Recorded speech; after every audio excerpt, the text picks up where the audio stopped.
పచ్చడి తయారీ విధానంలోకి వెళ్దామండి. ముందుగా బండి పెట్టి ఆయిల్ హీట్ అయిన తర్వాత 3 పచ్చిమిర్చి వేసి ఫ్రై చేసుకోవాలి. అవి ఫ్రై అయిన తర్వాత మినపప్పు, శనగపప్పు, జీలకర్ర, ధనియాలు వేసి ఫ్రై చేసుకోవాలి. ఇవన్నీ ఫ్రై అయిన తర్వాత మెంతికూర, చిన్న మెంతికూర కాదు పెద్ద ఆకు మెంతాకు పెద్ద ఆకు అనమాట.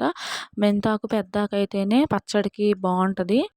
మెంతికూర శుభ్రంగా కడిగేసేసుకొని ఆయిల్ ఉంది కదండి, ఇందాక ఫ్రై చేసుకున్న ఆయిల్లోనే వేసేసి మొత్తం ఆకంతా కొంచెం ఫ్రై అయిన తర్వాత కొంచెం చింతపండు వేసి మొత్తం మగ్గబెట్టుకోవాలి. అలా మగ్గిన తర్వాత ఇంకా శనగపప్పు, మినపప్పు, జీలకర్ర, ధనియాలు మిక్సీ వేసేసుకొని దానిలోనే మెంతాకూర, పచ్చిమిర్చి, చింతపండు వేసేసి మిక్సీ వేసుకొని ఆ చింతపండు వాటర్ కొంచెం వేసేసుకొని మెత్తగా మిక్సీ పట్టుకోవాలి. అలా పట్టుకున్న తర్వాత బాండీ పెట్టి బాండీలో తాలింపు దినుసులు వేసేసి కరివేపాకు, వెల్లుల్లిపాయలు, ఇంగువ, ఎండుమిర్చి వేసేసుకొని పచ్చడి వేసేసుకొని ఫ్రై చేసుకోవాలి. అంతే అండి. వీడియో కనుక నచ్చితే లైక్ చేయండి. నా ఛానల్ సబ్స్క్రైబ్ చేసుకోవడం మాత్రం